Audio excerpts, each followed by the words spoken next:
এটা শিওর যে in future তো বিয়ে করতেই হবে ভাইয়া, বিকজ বাংলাদেশ যে সোসাইটি, এই সোসাইটিতে একটা সিঙ্গেল মেয়ে কখনো গুড লাইফ লিড করতে পারে না।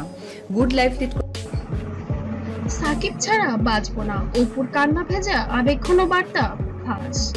ঢালিউডে আবারও আলোচনার ঝড়, অপু বিশ্বাস জানালেন এমন এক আবেগঘন বার্তা যা শুনে ভক্তরা হতবাক। সাকিব ছাড়া বাঁচবো না এই ঘোষণা ইতিমধ্যেই ভাইরাল হয়ে গিয়েছে পুরো সোশ্যাল মিডিয়ায়।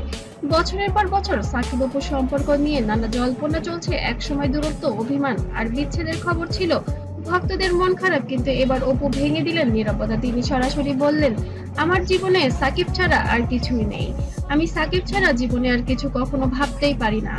লাইভে কান্না ভেজা কণ্ঠে সাকিব আর আমরা একটা পারিবারিক সম্পর্কে আছি, সুতরাং পারিবারিক সম্পর্ক ব্যাপারটা এক্সপ্লেন করতে গেলে আমার ব্যক্তি জীবনের কথাটাই চলে আসলো।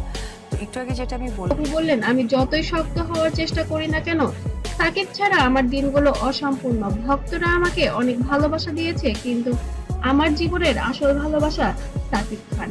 এই কথা বলার সাথে সাথেই চোখের জল লুকাতে পারেননি তিনি। অপুর এই আবেগঘন স্বীকারোক্তির পর সোশ্যাল মিডিয়ায় তোলপা শুরু হয়েছে। কেউ বলেছেন একটা ভালোবাসার জয়, কেউ আবার প্রশ্ন তুলেছেন তাহলে কি নতুন করে শুরু হতে যাচ্ছে সাকিব অপুর সংসার।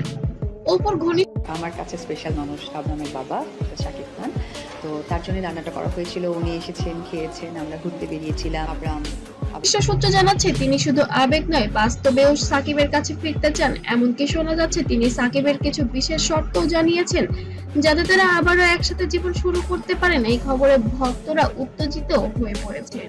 সাকিব ছাড়া বাঁচবো না, অপুর এই আবেগঘন বার্তাকে শুধু ভালোবাসার প্রকাশ, নাকি সম্পর্কের নতুন শুরুর একটি ঘোষণা? আপনারা কি মনে করেন কমেন্টে জানাতে কিন্তু অবশ্যই ভুলবেন না।